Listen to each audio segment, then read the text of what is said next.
OpenAI just canceled custom GPT building and didn't tell you. And I have thoughts. So let's get into it. First of all, don't panic. Nothing that you've already built is broken. Everything you made still works. What I want to talk about in this episode is what actually changed, what I tested this week, and the bigger thing that we all need to be paying attention to. So here's what actually happened. On August 16th, 2026, personal accounts, so those are the free Go Plus and Pro tier of ChatGPT, can no longer create or publish new GPTs. Here's exactly what it says on their help articles. It says, new GPT creation and publishing are not available on personal GPT accounts, including free, Go, Plus, and Pro. Existing GPTs remain available to use.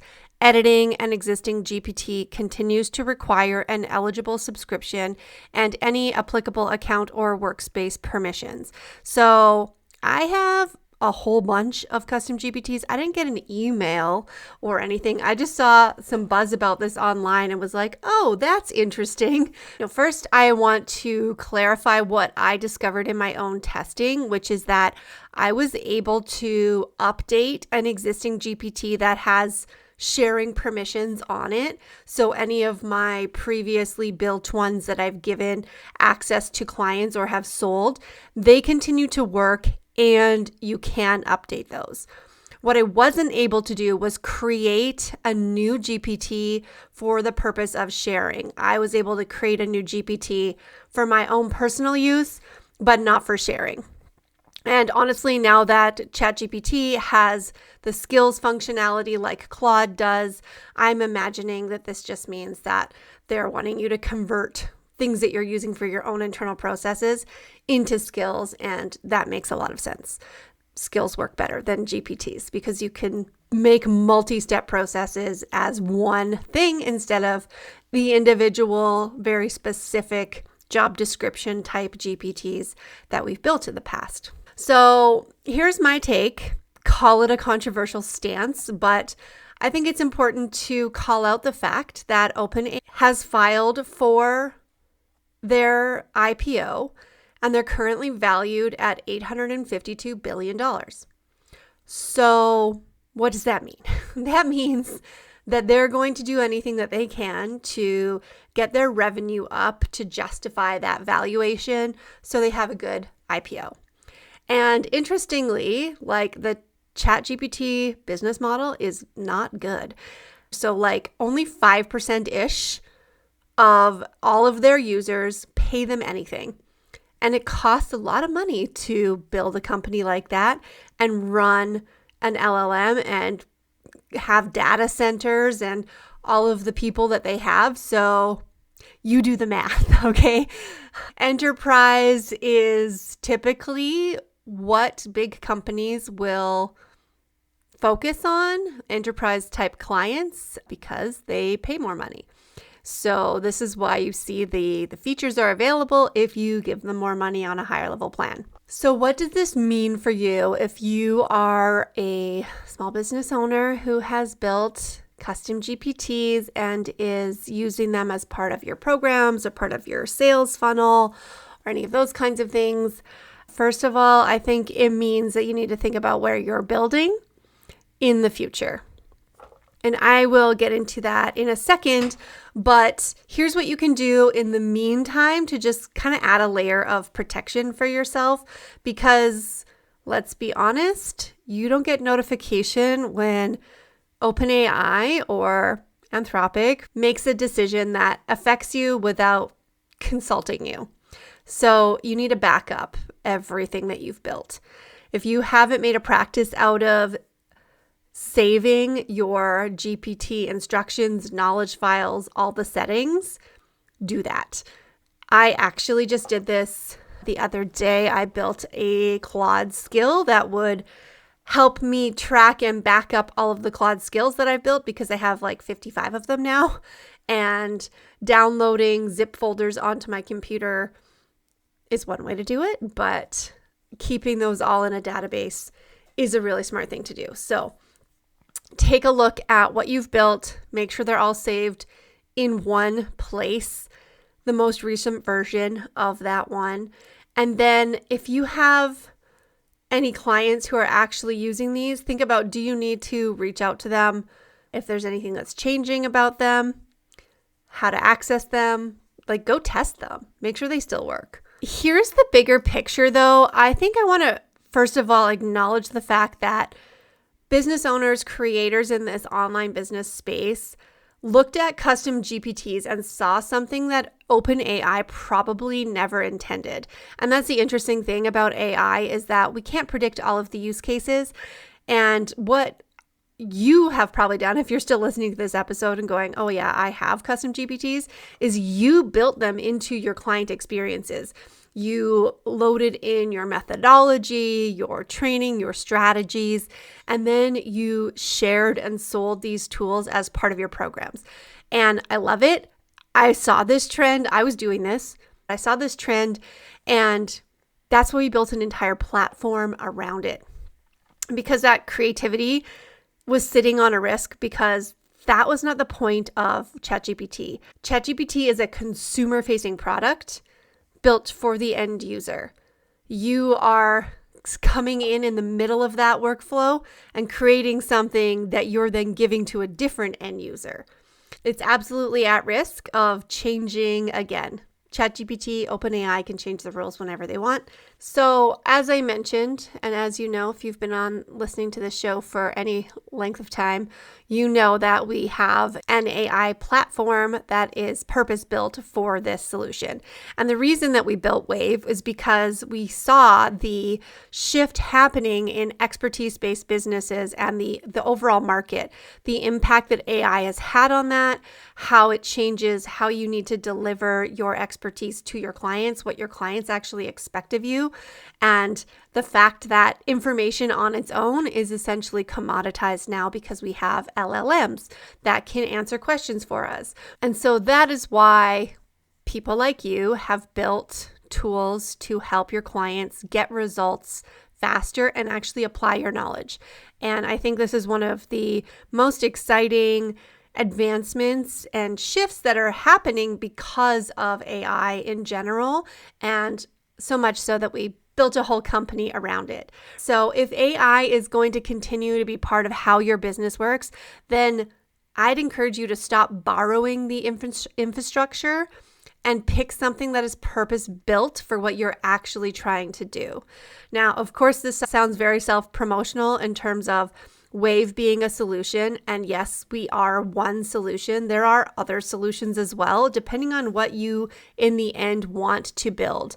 So on wAIv, you can build an interactive chat-based experience for your clients. You think about what do they need to bring to a conversation and what might happen inside of that conversation that will get them to the result that I'm looking for.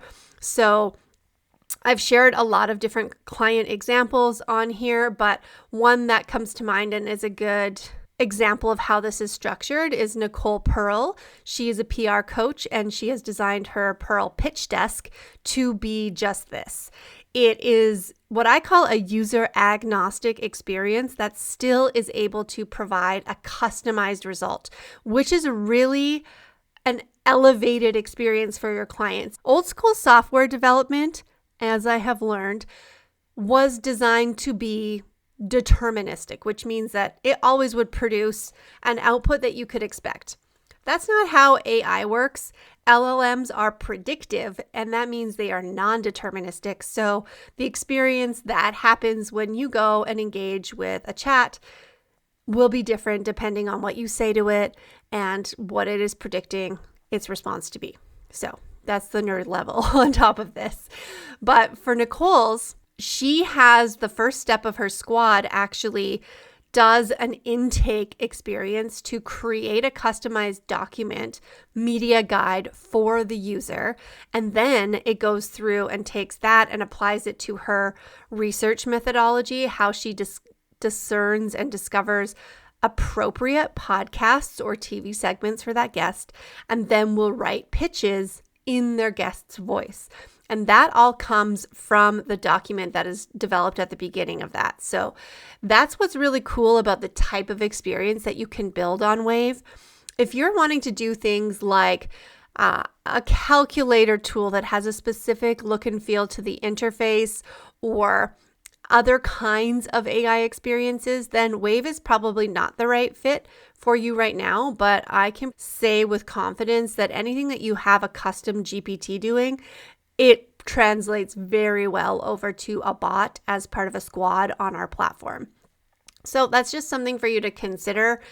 The whole purpose of wAIv is so that we are providing the infrastructure for you that covers your data privacy, the ability for you to log in, manage different accounts, have your users have their own accounts, their own experiences, gate the token access and the credits and all of these things that you're probably not thinking about, especially if you're thinking, oh, I can just go and vibe code my own AI tool.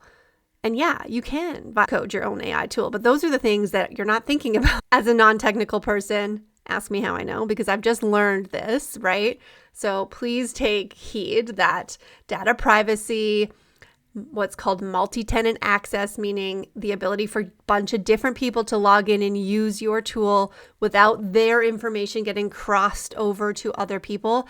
These are all things that need to be put in place. And that if you don't want to worry about those things, that's why we built wAIv, that will handle all of that hard, annoying technical stuff for you. So here's the other exciting timing about this. Like, I actually am like, thanks, OpenAI. I appreciate the urgency and the awareness that custom GPT creators now have. Please allow me to show you what we have built that could solve your problems moving forward. The other exciting timing for me is that we have just built our Claude MCP connector for wAIv. So now you can actually build all of your bots and squads. You can use and access your history and knowledge and insights that exist within your Claude account, and then just sell it on wAIv. I am calling this the wedding of Claude and wAIv. To me, it's the wedding of the century, so move over, Taylor and Travis. And we actually have an upcoming live workshop for you on August 28th. So if you want to come to this, it's called the AI Build Lab. I will have the link in the show notes. You can use the coupon code podcast1 to get in for $1. And if you're hearing this after August 28th, don't worry, you can register and you will get a replay. I'm also running these regularly for the rest of the year. So depending on the timing, you'll just get invited to the next live session or a recording of the most recent session. So what we're going to do in that time is actually go and use the Claude skill that I built that goes through your account and determines your opportunities for what kinds of bot squads and AI tools that you could build, and actually will build them and push them directly to wAIv. If you have custom GPTs, we can simply convert those into bots and squads via Claude as well. It would be as easy as uploading those instructions and knowledge files into your Claude account, and then connecting the MCP to push it out to wAIv, and it will just get converted into what we need to adjust in order for it to work really well on our platform. And since we built our platform based on custom GPT building, it'll be very familiar to you when you log in to our creator account and see how you edit and how you adjust the different bots there. The two core differences are, one, you can create a squad, which is a whole collection of bots that will share context, speak together, what we call multi-agent orchestration. So that's essentially the same concept of what a Claude skill acts like behavior-wise. And the other thing is that you can change the LLM that your bot runs on, and you can change that for every single bot and have different ones for a whole squad. And the reason to consider that is obviously cost. Different models have different costs for usage and also capabilities. So if something only requires a very simple process, it doesn't need a PhD level LLM running behind it to do its job. it can run on something like a Haiku or a lighter model. I hope you found this episode helpful if you currently have custom GPTs and you've been using this as part of your business model and you're thinking about the bigger picture impacts. As I said, there's no reason to panic. You don't have to go and change everything right now. I think we can very easily feel that urgency and FOMO and the need to do everything immediately. I know that I do. But what you should do is consider how this looks long term for your business and what solution you want to use going forward. If wAIv is the solution for you, we would love to have you. You are going to get access with the workshop to a creator trial. So we offer 2-week free trials of our platform for you to experiment and play around and build and see exactly what this looks like before you even have to make a commitment. So hoping to see you at the AI Build Lab on August 28th or on the replay afterwards, and I'll catch you next week.